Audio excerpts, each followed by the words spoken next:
Welcome back to the show, everybody. Check out these headlines we have here. ISO20022 news. You're going to want to hear about it this year in just a few months. You're going to want that update. And as well as the SEC versus Ripple case settlement talk. Is it Trumor or rumor? We're going to talk about it. Somebody roll that beautiful intro.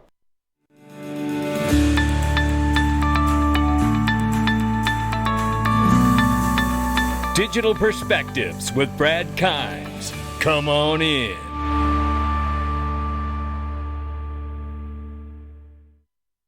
Welcome back to the show, everybody. You can follow us on Twitter and YouTube for exclusive content. Right now, the market is at $1.23 trillion, and we're off by 2%. Good morning, everybody. 28,400 plus for Bitcoin, 1840 for Ethereum and change, and Tether market cap is 81.5 billion plus, they say. Who knows, though?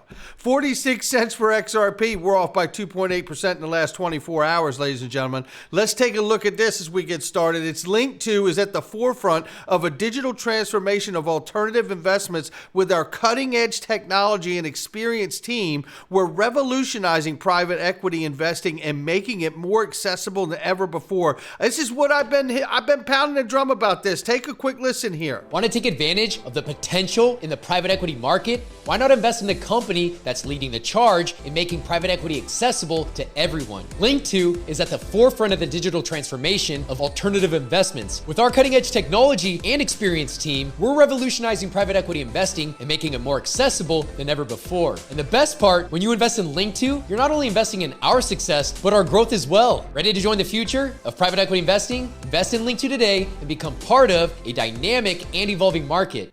Absolutely, and well said by Ray Fuentes. By the way, just days away, ladies and gentlemen, here. Just days away. Let me refresh the page here for all of us. XRP Las Vegas, you know it. 3 days away. If you have not gotten your web ticket, you better get it. Ray Fuentes is going to be the MC on the conference day. I tell you something, we have such a remarkable day packed and lined up for you. Get your web ticket. The event is sold out in person. Sold out. There's just nothing we can do, but you can get a web ticket, and I'm telling you, take part. Join us.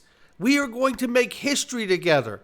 Join us. This is the first ever XRP Las Vegas event, and I trust you. You can trust me. It is going to be a power-packed day. I'll tell you that. David Schwartz discussing facts and fiction about the XRP ledger. Listen to this quick clip here because it really is about the value in the protocol for me, and I want you to hear what he says in this quick clip. There are also changes that are in the form of new features. One of the features that I think is very exciting is a feature that would allow people to launch, well, stablecoins are the obvious use case, but it's not just stablecoins. It's essentially assets pegged to some external value. Features similar to that exist on other systems, but the interesting thing about this is that the liquidity is guaranteed by the ledger mechanic. And that's a beautiful thing, but it doesn't stop there because I want you to also hear this. This appears to be from Consensus, and it's King Solomon talking with David Schwartz. And I want you to hear what he says about the recent automated market makers, what they do, and how they turn volatility into yield. And that's exciting to David. Listen to this, and it's exciting to me too. Look, one of my ultimate dream scenarios is that I never have to sell my XRP. And this may just be the way to achieve that. People who don't have access to a financial system that gives them an easy way to invest, this gives them access to ways to lend money and get a return that they wouldn't otherwise have, and they don't have to be in the same jurisdiction. Wow. So it's the same thing with an automated market maker. I'm not super interested in it from the standpoint of the liquidity it adds. Sure. I'm super interested from the standpoint of what happens to the people who lend their cryptocurrency or other assets to the automated market maker. That's the side that excites me. Wow. And what automated market makers do is they turn volatility into yield. Yep. That's awesome. And it really talks about locking up assets. That's what you're talking about, right? You're moving from a debt-based system to an asset-backed system from that description right there. And I think that's a good thing. And if we could get banks to do that too, well, my, oh my, we wouldn't be in the situation we're in today now, would we? Nevertheless, breaking IMF chief Kristalina Georgieva says that over 110 nations are developing CBDCs, ladies and gentlemen. Yeah, That is hugely promising and scary all at the same time, because what are they building it with, right? And what are the parameters in which they're building it, right? Is there respect to privacy in the use of this, or are they building something that looks like the Chinese yuan? Nevertheless, it does point to the direction we're going, and we are not returning to a different place. This world is moving through a transformation, not a change. It's a transformation. It will never be the same again where we're going. Don't believe it. It's still true. Right here is more evidence of that transformation taking place. I want to remind people before I play this clip that ISO20022 is a messaging standard language that has been around for more than a decade, according to Marcus Treacher, who's told us that years ago. But just a reminder to level set with everybody. You know, there's different messaging languages, MT, MX, ISO 20022. Well, they're moving to this standardization in payments. This is where we can level set for everybody, right? And obviously moving to this standardization doesn't mean that there is an ISO token. There is no such thing as an ISO token. You hear people discuss that in a slang. It's like a slang shorthand way. And really what it means is that the standardization of ISO 20022, which is a messaging language, does open the door to be able to code different assets, digital assets like CBDCs, stable coins, other assets as well, that you can incorporate along with that messaging system, because then the payment can be moved, the value itself, with the message also, right? But I want you to hear just how close all of this has come. Everything cuts over that single weekend. Everything cuts over that single weekend. Now that reminds us of Victoria Cleland from the Bank of England. Nothing has changed about the Big Bang cutover. Listen again. Everything cuts over that single weekend. There you go. The Bank of England moves to ISO 20022 for CHAPS, real-time gross settlement, in a move that it calls Transition State 2.1 in June of this year. By which time, of course, we're all going to be experts, because we'll have been using ISO 20022 for regular bank-to-bank payments for a good 3 months by then. Now, obviously, you can hear the gentleman's cynicism in that, and he even highlights it.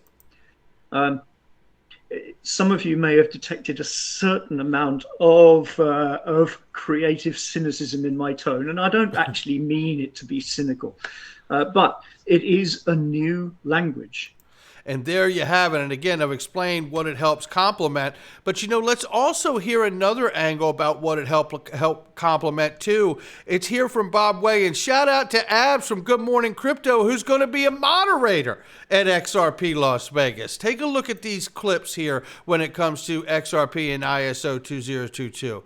Bob Way has said in December of 2022, who will be on stage also. I feel so grateful that so many of these amazing people are participating on the conference day. I tell you, and the entire experience, I am overwhelmed with gratitude. There's no joke about that, ladies and gentlemen. Bob Way says here, that being said, bank software sales is still a hard process, especially the SEC suit still adding FUD to the process. So right there, I start imagining to myself, imagine what all of this looks like when we get some legal clarity, especially in favor of Ripple and XRP, how quickly things could turn. But then he says here, but even if banks wait for a settlement, their 20022 upgrade system become much easier for Ripple to integrate with then. He says the biggest impact is going to be that the even smaller banks are going to be upgrading their systems. That creates a much larger pool of on-demand liquidity compatible banks. That is remarkable right there, because you know that they're really able to cut out the correspondent banking. Smaller banks get the most benefit, from ODL. It lets them cut the larger correspondent banks out of their flow and cost. For those that don't know or remember, there's only a small handful of large banks that are the gatekeepers to payments, and that is important to remember. Bob Way said here, this is the number one reason most banks integrations don't happen. New system development is expensive and risky.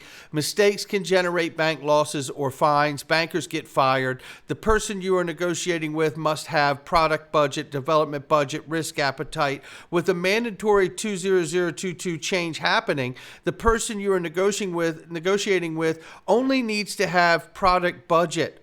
Money for development has already been allocated elsewhere. Nobody gets fired for following a mandate. That makes the sale a much easier lift for Ripple. And it's absolutely true. And then look at this. The reason this 20022 transition is extremely helpful to Ripple's bank sales team is this means that every bank is required to implement new technology. Banks hate to change an already working process. Change can introduce new problems, which means bankers get fired. And it's pretty standard. I mean, what he's saying is so straight ahead, it's just common sense, right? And that's exactly where we are. And when you think about the clip we played yesterday about T+1 and on Sunday about the Marianne Morrow talking about T+1 and how that's going to be mandated, and that also will affect the FX market, and the FX market will need to come with it, then you start seeing, like, this idea of whether you're talking about ISO20022 or T+1 settlement, which are two separate things, but nevertheless, when you're talking about these things, you can see where a mandate and a push towards this standardization is much like what we saw in the supply trade industry, right? The Jevons paradox, where you had the standardization of something, which you're doing to save money because the current system is inefficient, like shipping the way it was prior to the way it is now. They just stack things on the bottom of boats with tags on it. And then the standardization was to build ships the same way, to carry the same size containers that would fit on the same trucks and have the same kind of cranes and everything else, to have that standardization and efficiency. And look at what has happened to supply trade. All of that was done to save cost and inefficiency, but yet made everybody realize we could spend more money on that because it's more efficient now and it makes sense to use it more. And that's the Jevons paradox. And I believe we're about to see that in finance and banking. Huge disruption to the positive side. What we got to be careful of is what happens with CBDCs and digital dollars around the world, and whether they use that as a mechanism to control citizens of the globe, which I am not a fan of. Nevertheless, let's take a look at this. Trumor or rumor, ladies and gentlemen? Shout out to Michael Branch. Give him a follow. He should have 150,000 people following him. Rumors of a secret meeting between blockchain giant Ripple and the U.S. Securities Exchange Commission sent the XRP community into a frenzy. I was suspect of this thing. It says the meeting is supposed to take place on May 8th. However, there was nobody really to confirm this said meeting. And I'm going to go right to here on this one. And it's John Deaton who debunks the new settlement rumors. God bless John Deaton. He says crypto law founder attorney John Deaton has debunked the widespread rumor of an upcoming settlement in the lawsuit between the Securities Exchange Commission and Ripple. Yesterday, Blockchain Daily crypto news outlet took to Twitter to announce their unconfirmed report about the settlement in the SEC Ripple lawsuit, according to a news outlet. However, John Deaton reacts to this. He says, interestingly here, he says, let me find where he says the report had prompted, John Deaton was right here. I'm willing to bet this is false. The SEC lawyers and Ripple lawyers could meet anytime they so desire. I don't think they would pick a date a week from now and then leak it out.